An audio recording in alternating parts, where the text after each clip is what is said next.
In this video, I'm going to show you everything you need to know about navigating the HX Stomp.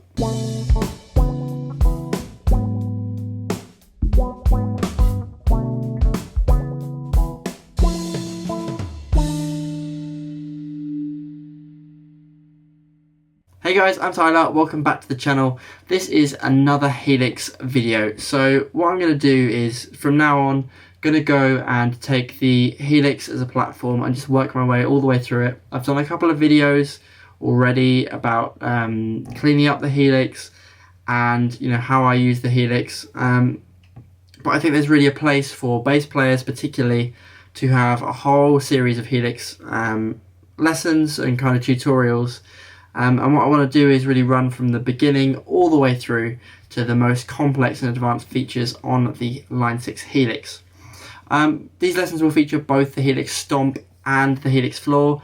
In this instance, I'm going to be using the HX Stomp because I think it's the most difficult to navigate, but I'm also going to do a video on how to navigate the HX Floor as well. If that sounds like something you'd be interested in, don't forget to hit that subscribe button and hit that notification bell to keep up to date with all of the tutorials that I'm putting out, as well as my bass gear reviews. I do bass gear reviews every Tuesday and Helix videos towards the end of every week. So come back, check those out, and make sure you hit that notification bell so you don't have to miss any of my content. As I said in the intro, this video is about making your way around the HX Stomp, which can be kind of slightly tricky at times. So what I'm going to do is go straight into that now, throw us straight into the deep end, and get right into how to navigate the Stomp and what all of the different features do and how to use them. So as you can see here, I've got the Line 6 Stomp just sat on my desk. It's currently on a pedal board, but first things first is to come around the back left side of the Helix Stomp. You can feel there's a switch, just flick that on to turn it on.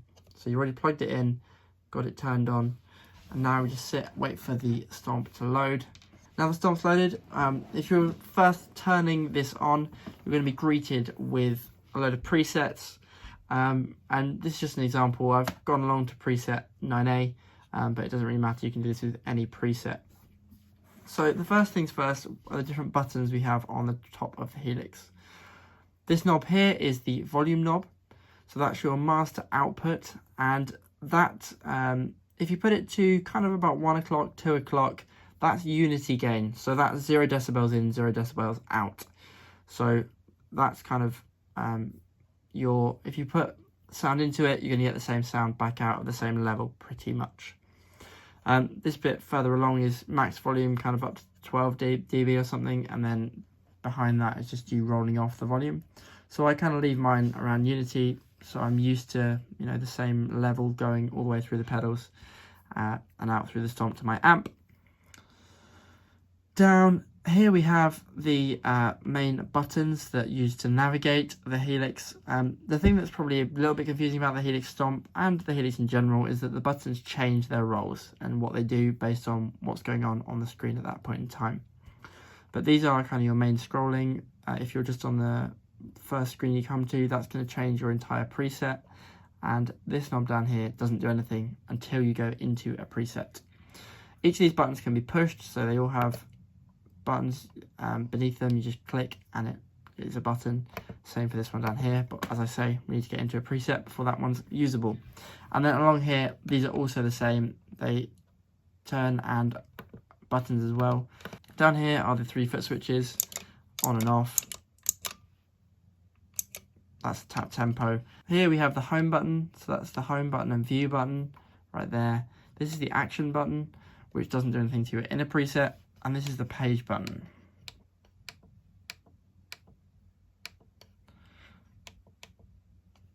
If you press both the home and the action button together, that brings up the save. And if you press both of the page buttons together, that brings up the global menu, which is denoted by these 3 little lines there. So while we're out here, I'm going to start with the page buttons. The page buttons are one of the ways on the Helix Stomp that you change how the Stomp functions. At the minute we've got the Stomp with these 2 foot switches down here, and they're just turning pedals on and off like you would a traditional pedal board. What we can do by pressing the page button is change the function of these foot switches. So the foot switches are now going to change the preset. So that's moving a whole preset bank up and down. If we press the page button again, it's going to change to preset preset selection within bank number 9. So this way you could say have bank 9A being one tone in part of a song, 9B being another tone for another part of the song, and 9C being another tone for that song. Or, for example, you could have one set up for your one bass, one set up for another bass, and one set up for a third bass, and then you can just switch through between those in a set.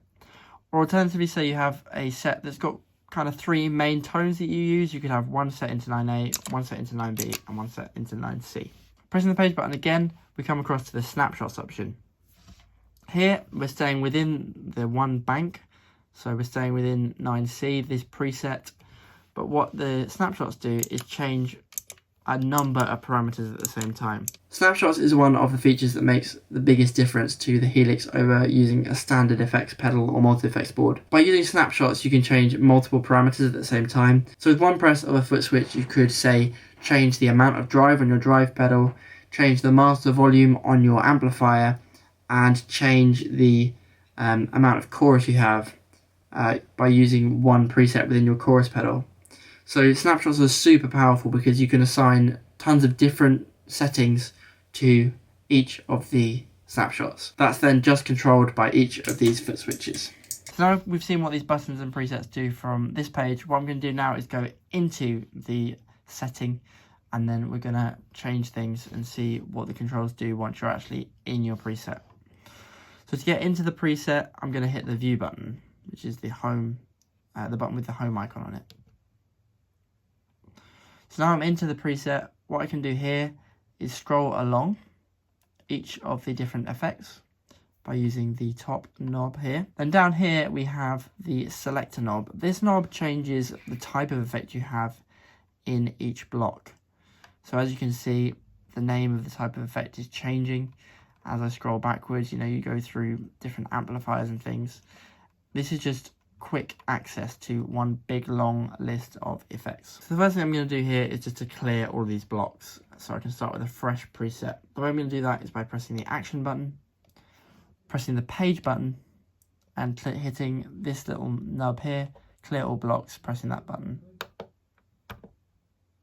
So now we have a clear patch. What I'm going to do is press the selector button down here, press the nub in, and it's going to bring up the list of effects.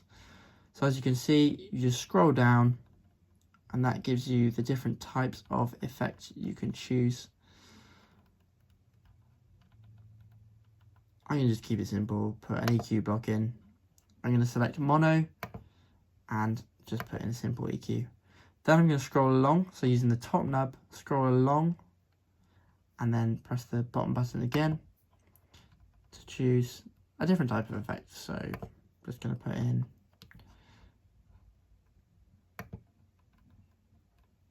a chorus.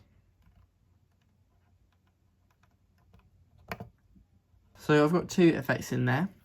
If I wanted to change the order of the effects, what I would do is press the action button, which as you can see kind of lifts it off the signal chain, and then just use the scrolling button at the top, which kind of dictates movement across your chain of effects, and then press the action button again to drop it. When you're in a preset and you've got the effect selected, using the page button is going to change what's displayed for that effect. So you can see on this chorus here, I've got speed, depth and pre-delay. By pressing the page button, it's giving me more of the effects that you would find on the front panel of a chorus box. So there's the wave shape, the tone and the mix of effect, and then the level of the effect by pressing the page button across. That's the same for all of the effects in the Line 6 Helix Stomp, because obviously you've only got 3 different parameters that can be on the one screen at a time. Those 3 parameters can be controlled by these 3 nubs below the screen. So low gain is controlled by this one here on the left, mid frequency is adjusted by this one here on the middle, and then on the right is controlling the mid gain. As I said earlier, each of these is also buttons, so you can reset an effect. So the mid frequency, if I change it away here and then press the button, I'll reset it back to its factory default for this EQ, which is 600 Hz. One of the quickest things to do is to attach an effect to a foot switch on the Helix Stomp. In order to do that, you just put your finger onto the foot switch that you want to use. Just touch it as I did there. So So you just touch it, don't press it in, just touch it just lightly on the top. It will sense that your finger's on it and it'll give you this option. And then you just want to hit OK. And that will now give you access to turning the chorus, as you can see, on and off using the foot switch. I can then do the same with the EQ and attach it to this foot switch here. Just touch the top, press OK, and there it is. And now I have the option to switch the two. And if I wanted to, I could even have them both on one foot switch. I've got the chorus on this left foot switch. What I can do is go over to this EQ, put my finger on the left foot switch, and press OK. And because I've got the assign set as merge, it will merge them both onto one foot switch.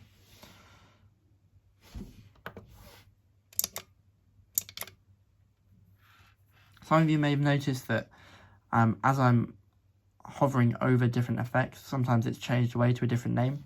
The reason for that is if you want to quickly get to your effects, you just have to touch the top of this and it will take you straight there. So you can be anywhere on the Helix, but if you want to quickly get to changing, say, the chorus effect, I just tap on that and it'll move across to the preset that I've already set. It knows that those two blocks are on the foot switch. While we're talking about foot switches, this is the tap tempo, and just simply pressing that will change the speed.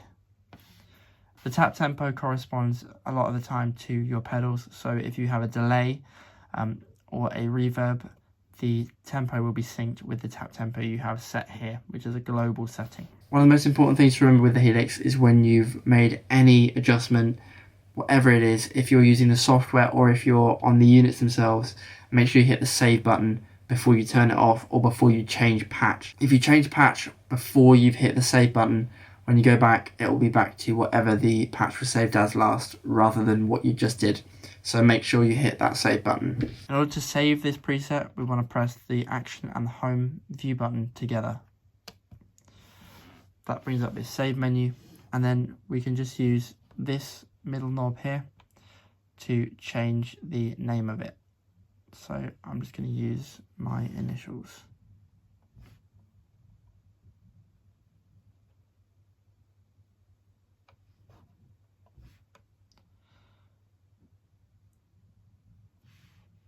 And then again, use the page button to find more options. And it gives us the option to delete. I just deleted my S, but I'll put that back. Page button again. And character. And then hit the save button, which is the third knob under the screen. That's pretty much it for the stomp. The only other thing you might want to access is the global settings. So press the page buttons together, and that brings up these options down at the bottom, and use page to find more as well. So this is a global EQ, for example. This applies to everything you do in the Helix Stomp. So no matter what your preset is, it'll always have this shape applied to it if you set a global EQ. So if you want a high cut, say down to a certain frequency, as bass players, you know, we might really want to do that. So you might want to cut it down to say 8K or something lower than that. Then that's completely optional, and that will apply to all of your patches that you make after that point until you come back into the global EQ and change it. To find each of these different settings, as you can see, I'm just using the knob at the top. Press the view button to get back out of this, and then press the two page buttons again together, and then global settings. These are things like how hot you want the input and output to be, so instrument level in and line level out, or instrument level in, instrument level out, and all sorts of different settings like that. I actually want this set as instrument level, so I'm going to change that while I'm here. And then for the global settings, you don't actually have to save them, you just press the home button. So hopefully that's broadly given you an idea of how to navigate your way around the Helix Stomp. Let me know in the comments if there's something that's unclear, or there's something that you want to see from these Helix videos that I'm doing. So hopefully that makes it clear about how to navigate your way around the Helix Stomp. Let me know in the comments below if something isn't quite clear, and I'll definitely try and clear that up in another video. Let me know what you want to see about the Helix, any features that you want to run through, or specific features that you're really interested in but not sure how to use them, or even if you're unsure about what the Helix can do. Definitely let me know those kind of things in the comments below.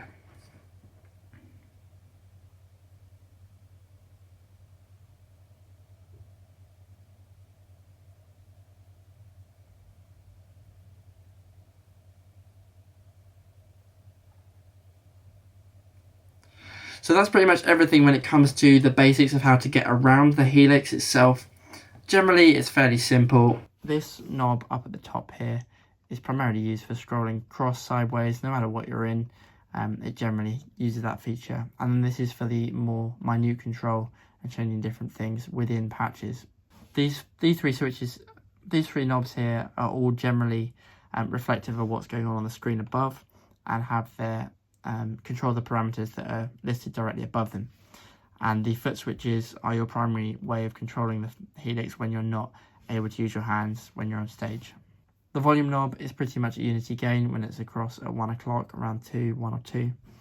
And the page buttons are your quickest way to change what you're seeing along the bottom of the screen. The view button is pretty much your home button, and if you want to see a different feature or use the Helix in a different way, that's the primary way of changing it. The action button is your kind of utility button that does a few different things and has a few of those settings that are kind of behind the obvious settings, and is actually a really useful button. It also is used to hold and move blocks and change the order of them. I think broadly those are the most important features to know about when you're trying to navigate the Helix Stomp. So hopefully that's shown you how to navigate the Helix Stomp. I personally found it quite confusing when I got it because it wasn't like the Helix Floor. The Helix Floor is a little bit more obvious because it's kind of got assigned buttons for almost every feature, whereas obviously they've condensed it down to this tiny, great small package. But it's just not quite as simple. Let me know in the comments if there's anything that's unclear or you want to see explained in another video. Let me know if there are any features that you want me to delve into within these tutorial lessons.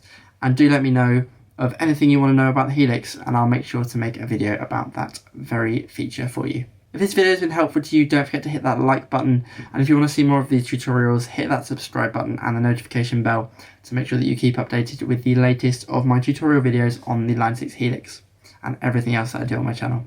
For now, that should be everything you need to know about getting started with the Helix Stomp, finding your way around it and really getting into it and using it. It's daunting at first, but there's so much power and potential there.